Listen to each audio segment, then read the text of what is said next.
Dali. Dali. Oh.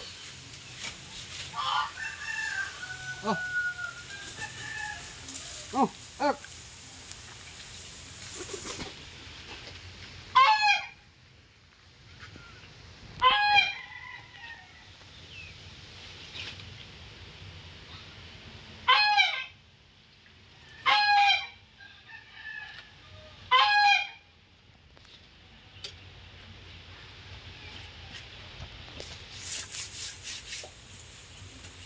Kagandahan lang dito mga idol, wala na siyang hindi ko na siya problema sa mga sisiw.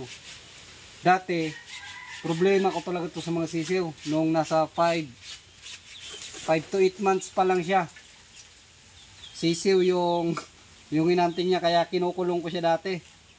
Ngayon wala na, kahit may mga sisiw dito, wala, hindi niya na pinapakailaman.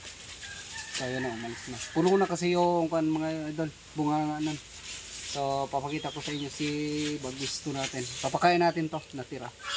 So lalagay lang natin, tapos mamaya balikan natin kung kinain niya talaga. Kasi wag nating istorbohin kapag binibigyan natin ng pagkain para hindi mailang. So tara. Tara.